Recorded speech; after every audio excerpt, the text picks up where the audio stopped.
My extraterrestrial boss want me to fake being her spouse for an entire year. Part 1 was nobody special. He knew this. Everyone knew this. He was just another human working in an alien corporation, pushing files from one desk to another, making sure the numbers matched and the reports arrived on time. In the great machine of dynamics, he was a very small gear. The year was 2247, and humanity had been part of the Galactic Concordat for 60 years. Humans were considered a junior species by the older races. They were tolerated, sometimes useful but never respected. Had accepted this reality long ago. He did his job, collected his paycheck, and sent most of it to his sick mother on a distant colony world. So when his communicator buzzed with a summons from High Executive herself, was certain he was about to be fired. He had never spoken to the High Executive directly. Nobody at his level did. She was one of the most powerful in the entire sector. They were an ancient race, 7 feet tall with silver blue skin that seemed to glow in certain lights. They had 4 arms, compound eyes that changed color with their emotions, and of over 400 years. They built the fastest starships in the galaxy. They controlled vast empires of commerce and technology. And they looked at humans the way humans might look at clever pets. Was terrifying even by standards. Cold, brilliant, ruthless. Had seen executives twice his rank reduced to trembling wrecks after a single meeting with her. He walked to her office on shaking legs. The door opened with a soft hiss, and he stepped inside. The room was enormous, made of crystal and light, stood by a massive window that looked out over the city. She turned to face him, and her compound eyes flickered through several colors could not read. She was beautiful in an alien, frightening way. Her 4 arms were folded in a pattern that suggested impatience. Her silver blue skin caught the light from the window. When she spoke, her voice was like music played on ice. Administrative coordinator, 3rd level, employed here for 4 years. No major mistakes, no major achievements, completely unremarkable. Swallowed hard. Yes, high executive. Good, I need someone unremarkable. She walked toward him and fought the urge to step back. She was so tall, so alien, so utterly beyond his world. I have a problem, said. My clan is forcing me into an arranged bonding with a rival house. It is a political move designed to secure a merger between our families. I do not wish to be bonded to or of house. He is arrogant, cruel, and I suspect he is also quite stupid. Had no idea why she was telling him this. He stayed silent. Law is very specific, she continued. If one is already bonded, an arranged bonding cannot proceed. The existing bond takes priority. Do you understand? You need a spouse, asked carefully. I need a spouse immediately. And due to an obscure provision in our laws, a human would be legally valid. Blinked, you want to marry a human. I want to fake a marriage to a human. There is a significant difference. Her eyes shifted to a cold blue color. A human spouse would be seen as so socially humiliating that no one would question why I kept it secret. They would assume I was simply ashamed, which I would be. Should have been offended. Instead, he was mostly confused. Why me? Because you are unremarkable. You have no connections, no ambitions. No one would believe I chose you for any reason other than desperation. You are perfect precisely because you are nothing. It hurt to hear, but could not argue with the logic. Handed him a data pad. The terms are simple. 1 Earth year of pretending to be my bonded partner. You will attend formal events with me. You will live in my estate. You will maintain the lie completely. In exchange, I will pay you enough credits to purchase a small moon. I will also guarantee your promotion within the company. Your mother's medical bills will be covered entirely. Stared at the numbers on the screen. It was more money than he would earn in 10 lifetimes. His mother could get the best treatment in the galaxy. He could finally stop drowning in debt. And if I refuse, he asked, then I will find someone else. You are not the only unremarkable human in my employ. And if I fail, if someone discovers the truth—" His eyes turned a shade of dark red that instinctively knew meant danger. "Then your career will be destroyed. There may also be diplomatic complications. The do not appreciate being deceived. The consequences would be severe for both of us." Looked at the contract again. His hands were shaking. This was insane. He would be living with one of the most powerful and terrifying beings in the sector. He would be pretending to be her husband while surrounded by aliens who saw him as barely more than an animal. One mistake could ruin everything. But his mother was dying. The colony doctors could only do so much. The treatment she needed cost more than could ever earn. He had tried everything else. "Can I have time to think about it?" he asked. "No, I need your answer now." Closed his eyes. He thought about his mother's face on their last video call, how thin she had become, how tired. He thought about the debt that grew larger every month, the interest eating away at his future like a hungry animal. He opened his eyes and looked at. She was watching him with those strange compound eyes, and for just a moment he thought he saw something like curiosity in their shifting colors. "I'll do it," he said. Nodded once.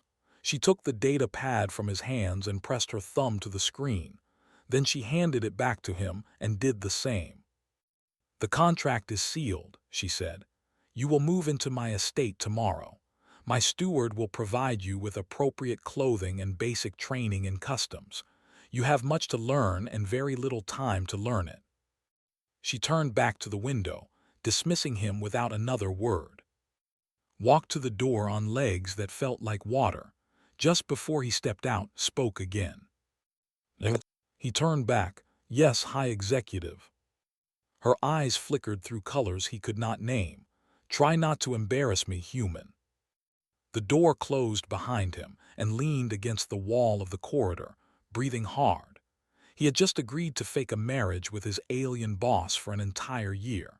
He had just signed away 12 months of his life to the most frightening creature he had ever met. What had he done? "My extraterrestrial boss want me to fake being her spouse for an entire year." Part 2. 2 weeks into the arrangement, was ready to give up. Estate was a palace of crystal and light, beautiful beyond anything had ever seen. It was also a prison of endless rules, impossible customs, and constant humiliation. Her steward was an elderly named. He had silver skin faded with age, and eyes that changed color slowly, like clouds moving across a sky. He had served his family for over 200 years, and he found humans absolutely fascinating in the same way a scientist might find a talking dog fascinating. "No, no, no," said for the 100th time that morning.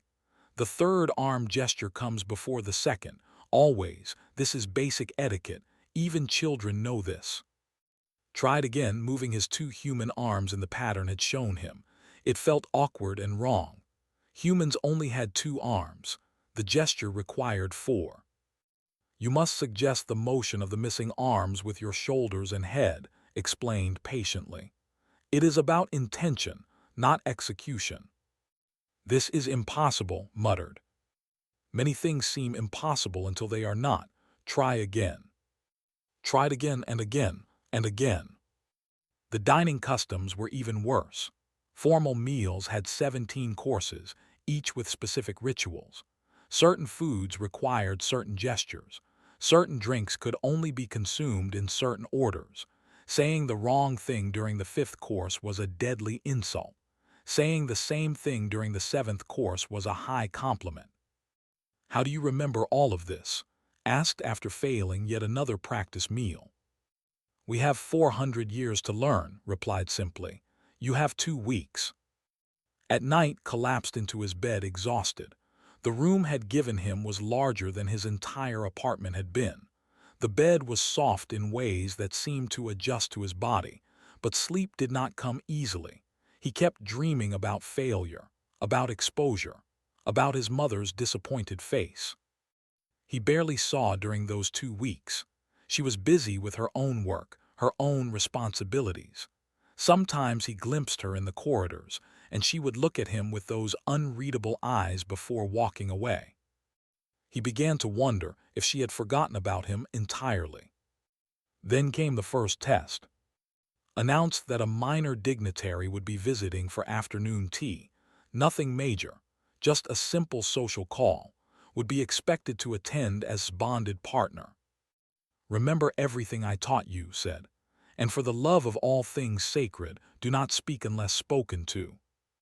Nodded. His heart was pounding so hard he thought it might escape his chest. The dignitary was a male named Hoss. He was young by their standards, only about 80 years old. He sat across from and his 4 arms folded in a pattern of casual superiority. "So this is your human," Hoss said, looking at the way one might look at a piece of furniture. "I had heard the rumors, but I did not believe them." "Believe them," said coldly, "is my bonded partner." "How unusual." Hoss's eyes flickered with amusement. "I suppose humans have their uses. I understand they make excellent servants." Felt anger rise in his chest. He knew he should stay silent, had been very clear about this, but the words came out before he could stop them. "I understand have their uses too," said. "Someone has to build all those starships we keep breaking." The room went very silent. Hoss stared at with eyes that shifted through colors of shock and outrage. Eyes were doing something similar. Standing in the corner, looked like he wanted to die. Felt the cold grip of panic. He had just insulted a dignitary. His fake marriage had lasted exactly 14 days before he ruined everything. Then, to everyone's astonishment, Hoss laughed. It was not a normal laugh. Did not laugh the way humans did. But his body shook, and a strange sound came from his throat, and his eyes shifted to a bright gold color that somehow knew meant joy. "Breaking them," Hoss repeated. "The human has wit. I did not know they could have wit." Blinked Weir, full of surprises. "Indeed," Hoss looked at with new respect in his eyes. "Perhaps your choice is not as strange as I thought, High Executive. This one has fire." After Hoss left, stood frozen in the corner for a full minute before walking away without a word. Suspected he might need time alone.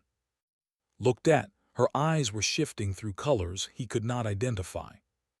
"That was incredibly stupid," she said. "I know, I'm sorry, It was also surprisingly effective." She tilted her head, studying him like he was a puzzle she could not solve. "How did you know humor would work?" Shrugged. I just reacted." "You improvised." "I guess so." Was quiet for a moment. Then she said something that did not expect. "Do not improvise. We plan, we prepare. We consider every possibility before acting. It takes us decades to master new social situations." She paused. "You adapted in 2 weeks, not perfectly but enough. And when that failed, you created a new approach in an instant." Did not know what to say. "Is that good?" "It is unusual." Her eyes flickered again.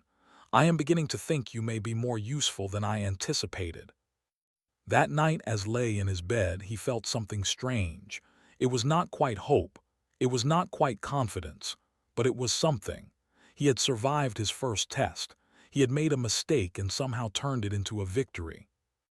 Maybe this impossible situation was not completely impossible after all. The next morning resumed his lessons, but something had changed. He looked at differently now, with less pity and more curiosity. "You are a strange creature," the old steward said. "Is that a compliment?" "I have not decided yet." Handed a data pad filled with information about family history. "Now, you must memorize 500 years of clan politics before the gathering next week." Looked at the data pad and sighed. 500 years. "I have it significantly. The full history is 3,000 years." Started reading. He had a lot of work to do. And somewhere in the back of his mind, a small voice whispered that maybe, just maybe, he could actually do this. "My extraterrestrial boss want me to fake being her spouse for an entire year." Part 3. The clan gathering was held in the Grand Hall of House. 200 filled the enormous space, their silver-blue skin glowing under the crystal lights. They were the most powerful members of one of the most powerful families in the galaxy. They had lived for centuries. They controlled empires. And they all thought was a pet. He stood beside at the entrance, wearing formal robes that had spent hours adjusting to fit his small human body. His heart was beating so fast he was certain everyone could hear it. "Breathe," said quietly. It was the first kind thing she had ever said to him. Then she did something that shocked him completely. She reached down with one of her forearms and took his hand. Her skin was cool and smooth like polished stone. Her fingers were longer than his, with an extra joint that allowed them to bend in strange ways, but her grip was gentle. "You are mine," she said, her voice soft but firm. "They cannot touch you." Looked up at her. In that moment, she did not seem like a terrifying alien executive. She seemed like someone who understood fear, someone who had faced rooms full of enemies before. "Thank you," he whispered. "Do not thank me yet. The night is young." They entered the hall together. The first hour was a nightmare. Every wanted to see the human. They circled around like predators examining prey. They asked him questions designed to humiliate. They made jokes in their own language that could not understand but knew were about him. He smiled, he nodded, he answered their questions with simple dignity. "What do humans even contribute to the galaxy?" asked one elderly female, her eyes flickering with contempt. Thought for a moment. Then he began to list human innovations that they had adopted in the past 10 years. Medical techniques, communication protocols, engineering shortcuts. He named 17 in total, including a slang term that the elderly female had used earlier in the conversation. The female stared at him. Her eyes shifted through several colors could not read. Then she walked away without another word. "That was well done," said a voice behind him. Turned. An ancient female stood there, older than any he had seen before. Her skin was almost white with age and her eyes moved slowly, like deep water. "I am," she said, "'s grandmother." Bode and the manner had taught him. "It is an honor to meet you." "You performed that gesture incorrectly," said, "but your intention was clear, so I will accept it." She studied him with those ancient eyes. "You are not what I expected." "I hope that's not a bad thing." "I have not decided yet." She tilted her head. "Tell me about Earth, human. Tell me why your people reach for the stars when you live such short lives." Was quiet for a moment. No one had ever asked him that before. He thought about his mother, about his childhood, about the dreams that had brought him to the stars in the first place. "Because our lives are short," he said finally. "We know we only have a few decades, so we don't want to waste a single one.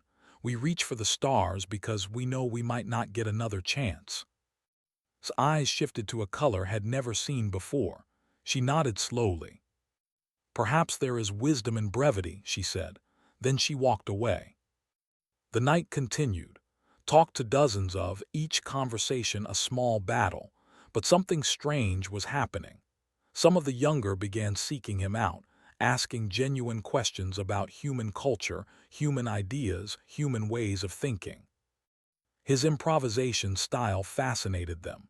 They were locked into rigid social patterns, unable to deviate from centuries of tradition. Could change direction in a heartbeat. He could make jokes. He could connect with people across impossible divides. When he finally found again, she was watching him with those unreadable eyes. "You charmed my grandmother," she said. "No one charms my grandmother." "I don't know if charmed is the right word." "She spoke to you for more than 30 seconds. That is more attention than she gives most members of our family." Shrugged. "I just answered her questions honestly." Was quiet for a moment. Then she said, "When we return home, I would like to continue our conversation if you are willing." Before could respond, there was a commotion at the far end of the hall. A tall male was pushing through the crowd, his eyes burning red with anger. Recognized him from the data pad had given him, or of house. The male was supposed to marry. High executive, or said, his voice loud enough for everyone to hear. I have been investigating your so-called bonding. Something does not add up. The hall went silent. 200 pairs of compound eyes turned to watch. Your investigation is a waste of time, said coldly. My bonding is legal and complete. Perhaps, but I intend to prove otherwise, or looked at with pure hatred. Enjoy your little game while it lasts, human. It will not last long. He walked away and the gathering slowly returned to normal, but felt a cold weight in his stomach, or was not going to stop. He would keep digging, keep pushing until he found the truth. The weeks that followed were tense, and maintained their act, attending events, living in the same estate, pretending to be bonded. But Orr's investigation was getting closer. He had interviewed former colleagues. He was pulling records, asking questions, looking for any crack in their story. And something else was changing too, something had not expected. He was starting to care about. Not just as a business partner, not just as the alien who held his future in her hands. He was starting to see the person beneath the ice. He noticed that she worked herself to exhaustion because stopping meant being alone. He noticed that she dimmed the lights when he had nightmares, a gesture of protection. He started leaving cups of tea outside her office, a human habit she had secretly grown to love. One night woke to a sound he could not identify. He crept through the estate and found standing alone in the observation room, looking out at the stars. Her eyes were shifting through colors of deep sadness. Can't sleep, he asked softly. Do not need as much sleep as humans, she said, but she did not tell him to leave. Stood beside her, looking at the same stars. Told me you've been working 18-hour days for the past month. There is much to be done. There's always much to be done. You're avoiding something. Was quiet for a long time. Then she said, I am 300 years old. I have built an empire. I have crushed my enemies. I have achieved everything I ever wanted. She paused. And I am completely alone. Did not know what to say. So he just stood there beside her, sharing the silence and the stars. After that night, something shifted between them. The fake marriage started to feel less fake. The performance started to feel more real. And neither of them knew what to do about it. My extraterrestrial boss wants me to fake being her spouse for an entire year. Part 4. The assassination attempt came without warning. And we're returning from a formal dinner, riding in a private transport through the evening sky. Was tired but content.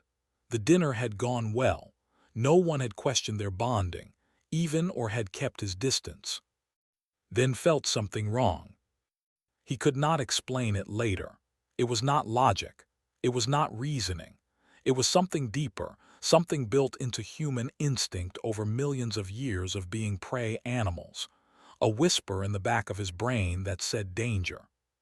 He looked at the transport's control panel. One of the lights was blinking in a pattern he did not recognize. He said, his voice suddenly sharp, something's wrong. She looked at him with confusion. What are you talking about? The light blinked faster. Did not think. He grabbed with both hands and threw himself toward the emergency exit, pulling her with him. The transport exploded. Remembered heat. He remembered light. He remembered the sensation of falling through the air, his arms wrapped around his body, trying to shield her from the fire. Then everything went dark. He woke up in a medical facility. The walls were white and smooth. Strange machines surrounded his bed, making soft humming sounds. His body felt distant, numb, wrapped in something that might have been bandages or might have been technology beyond his understanding. And was sitting beside him.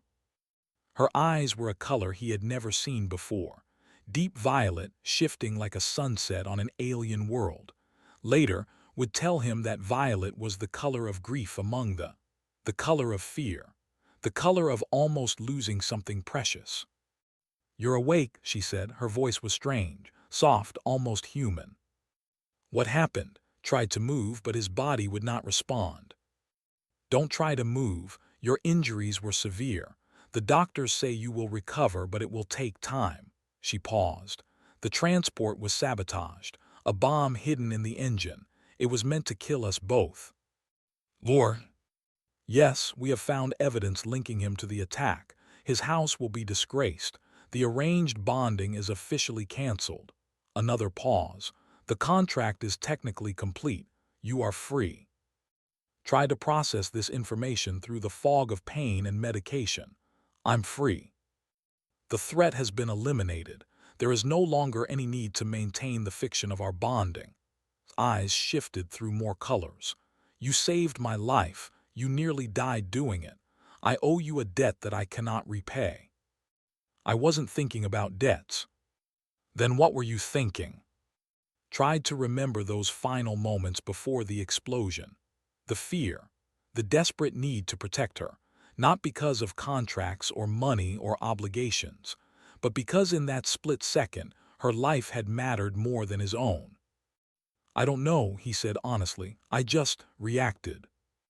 Was quiet for a long time. Then she said something that surprised them both. "Humans live such short lives. 80 years, perhaps 100 if you are lucky. Why would you waste any of those precious years for someone like me?" "Someone like you?" An alien. Someone who called you unremarkable and treated you like a convenience." Her eyes were doing something strange now, shifting through colors faster than could follow. "Why would you risk everything for me?" Looked at her. Really looked at her. The powerful executive who terrified everyone around her. The lonely woman who worked 18-hour days to avoid feeling empty. The person who dimmed lights during his nightmares and secretly loved human tea. "Because somewhere along the way," he said quietly, "you stopped being my boss. You stopped being an alien. You started being just, and I couldn't let anything happen to you." Her eyes stopped shifting. They settled on a color had never seen before, warm, golden, like sunlight. "You are a very strange human," she said. "So I've been told." The recovery took weeks. His human body healed slowly compared to standards, but was there every day. She brought him reports from the office, asking his opinion on decisions. She shared meals with him in his medical room. She talked to him about things she had never told anyone, centuries of memories and regrets and hopes. When was finally strong enough to walk, he found his belongings had been packed. A transport was waiting to take him back to his old apartment, his old life. He stared at the boxes for a long time, then appeared in the doorway. "You're leaving," she said. It was not a question. "The contract is over. You said so yourself." "Yes," she stepped into the room, "but I find myself reluctant to see you go." Turned to face her. "What are you saying?" His eyes shifted through colors again. She seemed to be struggling with something, fighting against centuries of conditioning and expectation. "Bond for life," she said slowly. "We do not form attachments lightly. We certainly do not form attachments with species we consider lesser." She paused. "But you are not lesser, you never were. I was simply too blind to see it." "They stay." The word came out almost desperate. "Not for a contract, not for money, not for any obligation. Stay because I am asking you to. Stay because—" She stopped, her eyes burning with that golden color. "Stay because I do not want to go back to being alone." Felt his heart doing strange things in his chest. This was insane. She was an alien. She was 300 years old. She would live for another century after he was gone. Everything about this was impossible. But love, he was learning, did not care about what was possible. "You know what this means," he said. "Your family will hate it, your peers will mock you, everything you've built could crumble." "I know. I'll die in a few decades, you'll mourn for centuries." "I know," stepped closer, close enough to touch. "Your grandmother asked me if I was prepared for that. Do you want to know what I told her?" "What?" I told her I would rather have decades with you than centuries without. Looked at her. This impossible, terrifying, beautiful creature who had changed everything he thought he knew about the galaxy. Then I'll stay, he said. His eyes blazed gold. She reached out with one of her 4 arms and took his hand, the same way she had at the clan gathering. But this time, it meant something different. This time, it meant something real. Thank you, she whispered. Smiled. Don't thank me yet. I still need to learn about 500 more years of clan politics. For the first time since he had known her, laughed. It was a strange sound, not quite human, but beautiful in its own alien way. I will teach you, she said. We have time. And for the first time in his life, believed they did. My extraterrestrial boss want me to fake being her spouse for an entire year. Part 5. 6 months later, stood in the great temple of House, wearing robes of gold and silver. Thousands have filled the ancient space, their compound eyes reflecting the ceremonial lights. Cameras broadcast the event across the galaxy, and somewhere in the crowd was quietly crying tears of joy. The bonding ceremony was real this time. Stood across from him, more beautiful than he had ever seen her. Her skin seemed to glow. Her 4 arms were arranged in a pattern of absolute openness, a gesture of total trust that no had ever shown a human before. Do you accept this bonding? The temple priest asked. Do you understand that it is eternal, that it binds your soul to hers across all time and all space? She looked back at him with those golden eyes. I understand, he said, and I accept. The priest turned too. And do you accept this bonding? Do you understand that you are joining your ancient lineage to a species that lives but a brief moment in the great river of time? His eyes never left. I understand and I accept. Then let it be known across all stars and all worlds, you are bonded, now and forever. The temple erupted in sound. Some of it was joy, some of it was shock, some of it was outrage. A high executive bonded to a human. The news would reshape galactic politics for decades. But did not care about politics. He only cared about the look in his eyes as she crossed the temple floor and took his hands in 2 of hers. Hello, husband, she said. Hello, wife. The celebration lasted for days. Representatives from dozens of species sent congratulations or condemnations. The media could not stop talking about the union. Human rights organizations called it a historic breakthrough. Traditionalists called it a betrayal of everything their people stood for. None of it mattered to end. They were too busy being happy. Something else was changing too, something bigger than their marriage. Throughout Dynamics, human employees were being promoted. Human ideas were being implemented. Human innovations were spreading through the company like fire through dry grass. Was appointed to the executive board, the first human to hold such a position in a corporation. Other companies noticed. Other species noticed. The junior species designation that had hung around humanity's neck for 60 years was suddenly being questioned. If a human could marry a high executive, what else could humans do? The answer, it turned out, was quite a lot. One evening's grandmother came to visit. She was ancient and frail, but her eyes were sharp as ever. She asked to speak with alone. They walked through the gardens of the estate, surrounded by flowers that glowed with soft light, moved slowly and matched her pace. You have changed things, said, not just for my granddaughter, for all of us. I didn't mean to change anything, I just loved her. Yes, that is precisely the point. Stopped beside a fountain of crystal water. We have lived for thousands of years. We have built empires that span galaxies. We have seen species rise and fall like waves on a shore, and in all that time we have never understood humans. What do you mean? You live such brief lives, 80 years, perhaps 100. In our terms, you are like flowers that bloom at dawn and wither by sunset. We assumed this made you lesser. We assumed your brevity was a weakness. His eyes shifted to that deep color, now recognized as wonder. "We were fools," she said. "Why?" "Because your brevity is not a weakness. It is your greatest strength. You do not have centuries to waste, so you waste nothing. You love fiercely because you know love is finite. You build boldly because you know you may not see the completion. You hope even when hope is irrational." She turned to face him directly. "You saved my granddaughter's life without calculating the odds. You threw yourself into fire because in that moment, her life mattered more than your own. That is not the act of a lesser being. That is the act of someone who understands what we, in our long lives, have forgotten." "What's that?" "That every moment is precious, that every choice matters, that life is not measured in years but in the love we give and receive." Eyes glowed with something like warmth. "That could rule for 10,000 more years and never produce a soul as bright as yours.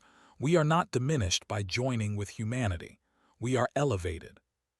Did not know what to say, so he simply bowed in the manner had taught him so long ago. "I am honored," he said. "You should be," replied.